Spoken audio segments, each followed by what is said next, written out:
Esta pregunta ha interesado durante mucho tiempo tanto a psicólogos como a filósofos. Carl Jung, el psiquiatra del siglo XX y uno de los fundadores de la psicología analítica, creía en los arquetipos.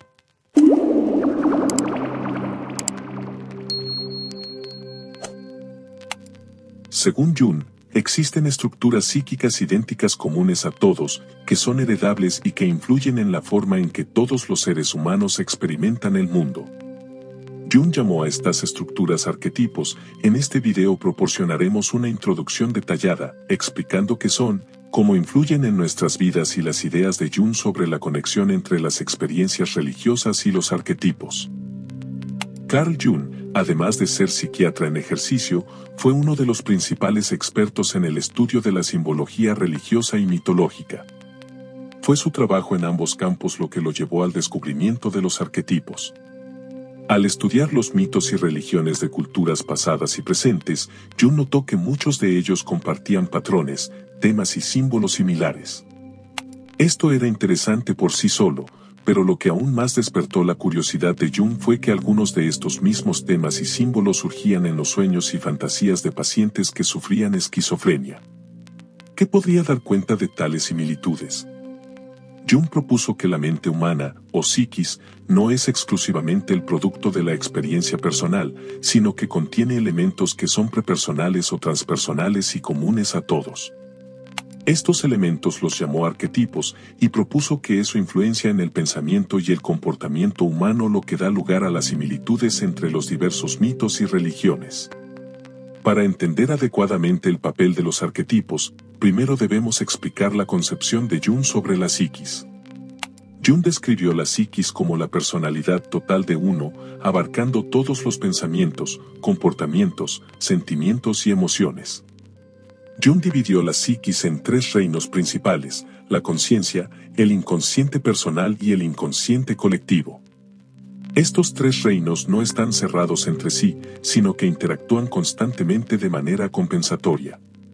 El reino consciente es simplemente un campo de conciencia que consiste en los contenidos psíquicos de los que uno tiene conocimiento. En otras palabras, cualquier experiencia que entre en el campo de conciencia adquiere la calidad de conciencia. El reino consciente de la psiquis, aunque extremadamente importante por sí mismo, según Jung es insignificante en comparación con el reino inconsciente. El inconsciente consiste en aquellos contenidos psíquicos de los que uno no está consciente, y Jung lo dividió en dos partes principales: el inconsciente personal y el inconsciente colectivo. El inconsciente personal, como su nombre lo indica, es particular de cada individuo. Consiste en eventos de la vida de uno que se consideran insignificantes, se olvidan o se reprimen debido a su naturaleza angustiante. Además del inconsciente personal, hay un reino más profundo y fundamental del inconsciente, que Jung llamó inconsciente colectivo. El inconsciente colectivo consiste en estructuras psíquicas o categorías cognitivas que no son únicas para el individuo, sino compartidas por todos, influenciando nuestros pensamientos, comportamientos y la forma en que vemos el mundo. En otras palabras, el inconsciente colectivo es el hogar de los arquetipos, como lo expresó Jung. Desde el inconsciente emanan influencias determinantes que, independientemente de la tradición, garantizan en cada individuo una similitud e incluso una semejanza de experiencia y también de la manera en que se representa imaginativamente. El estudiante de Jung, Eric Neumann, utilizó la analogía de los órganos físicos para ayudar a iluminar el concepto de los arquetipos. Así como el cuerpo está estructurado por órganos que se forman en gran medida antes del nacimiento, la mente posee órganos psíquicos que la estructuran, es decir, los arquetipos. Además, al igual que los órganos físicos en la mayoría de los casos operan sin la conciencia de uno, lo hacen los arquetipos.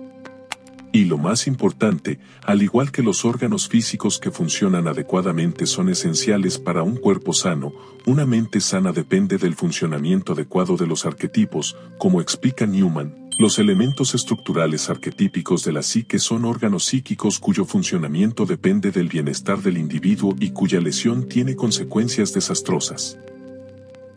Una diferencia importante entre los órganos físicos y los arquetipos es que mientras que los órganos físicos pueden observarse directamente con los sentidos, los arquetipos no pueden. La existencia de arquetipos se revela por los arreglos que producen en la conciencia, es decir, a través de la manifestación de imágenes simbólicas. Solo a través de la interpretación de los símbolos manifestados por los arquetipos se puede obtener una comprensión del patrón arquetípico de la mente humana. Edward Edinge, en su obra Ego y Arquetipo, proporciona una explicación de qué es un símbolo con respecto a la psicología junguiana al contrastarlo con un signo. Un signo es una forma de significado que representa una entidad conocida. Según esta definición, el lenguaje es un sistema de signos, no de símbolos. Un símbolo, en cambio, es una imagen o representación que apunta a algo esencialmente desconocido, un misterio.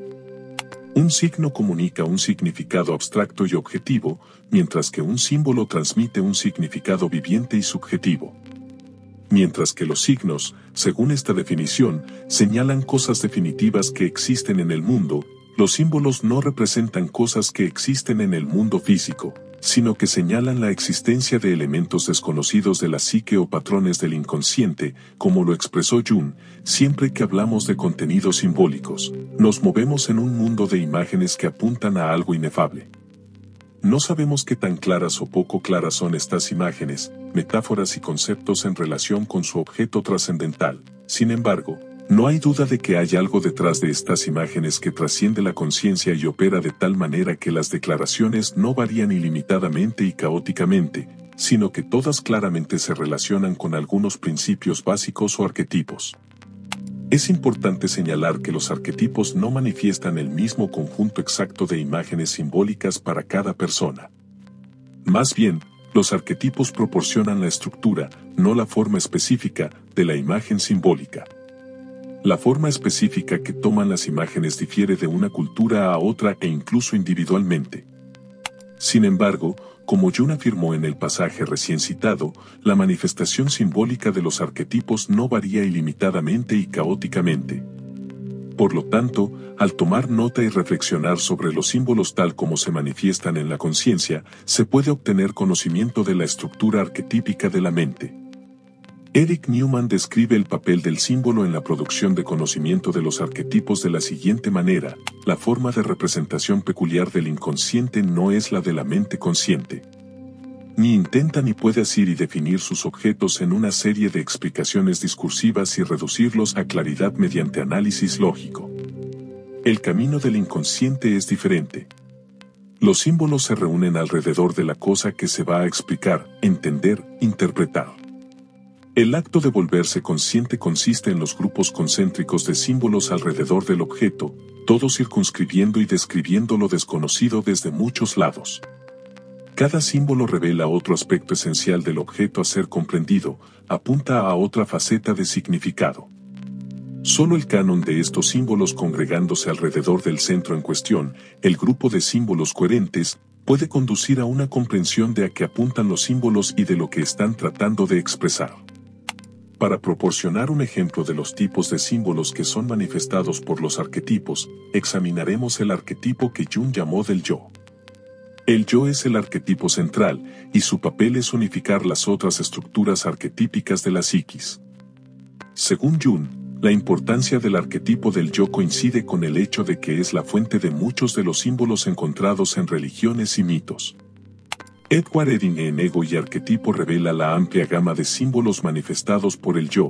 El yo se expresa mediante ciertas imágenes simbólicas típicas llamadas mandalas. Todas las imágenes que enfatizan un círculo con un centro, y generalmente con la característica adicional de un cuadrado, cruz u otra representación de cuaternidad, caen en esta categoría. También hay una serie de otros temas e imágenes asociadas que se refieren al yo. Tales temas como totalidad, la unión de opuestos, el punto generativo central, el ombligo del mundo, el eje del universo, el elixir de la vida, todos se refieren al yo, la fuente central de energía vital, la fuente de nuestro ser, que se describe de la manera más simple como Dios. De hecho, las fuentes más ricas del estudio fenomenológico del yo están en las innumerables representaciones que el hombre ha hecho de la deidad. Lo interesante de darse cuenta es que Jung creía que las diversas representaciones de deidades y mitos y religiones tanto pasadas como presentes eran en el fondo manifestaciones simbólicas del arquetipo del yo. Sin embargo, Jung no quería decir de ninguna manera que esto redujera a Dios a un producto de la mente del hombre. Más bien, como escribió, esto ciertamente no quiere decir que lo que llamamos inconsciente sea idéntico a Dios o un sustituto de Él. Es simplemente el medio del cual parece fluir la experiencia religiosa. En cuanto a cuál puede ser la causa adicional de tal experiencia, la respuesta a esta pregunta está más allá del alcance del conocimiento humano. El conocimiento de Dios es un problema trascendental. A lo largo de la vida de Jung, luchó con la pregunta sobre cuál era la fuente última de los arquetipos.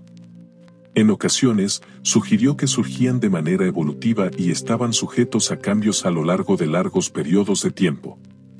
El siguiente pasaje refleja esta visión: el hombre posee muchas cosas que nunca ha adquirido, sino que ha heredado de sus ancestros. No nace como una tabula rasa, simplemente nace inconsciente, pero trae consigo sistemas que están organizados y listos para funcionar de una manera específicamente humana. En esto él debe millones de años de desarrollo humano. Sin embargo, Jung también simpatizó con la idea de que los arquetipos pueden ser similares a las formas platónicas, existiendo como un tipo de entidad trascendental inmutable. Como Jung escribió en un momento, si esta estructura psíquica y sus elementos, los arquetipos, alguna vez se originaron, es una pregunta metafísica y por lo tanto, no puede ser respondida. Sea cual sea su fuente última, Jung creía que los arquetipos desempeñan un papel inmenso en la vida de todos los individuos. Al volverse cada vez más conscientes de los patrones arquetípicos a través de los símbolos que manifiestan en la psique, el individuo experimenta una expansión de la conciencia. Jung creía que tal expansión era de suma importancia, ya que, como él lo expresó, la tarea del hombre es hacerse consciente de los contenidos que presionan desde el inconsciente.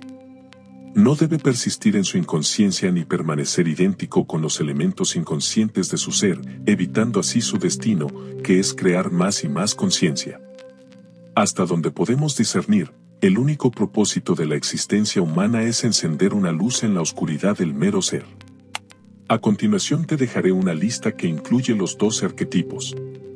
Pero antes dime, ¿te interesaría un análisis detallado de cada arquetipo para descubrir de qué manera te influencian?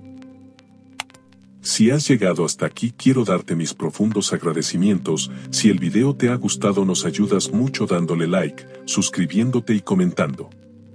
Hasta la próxima.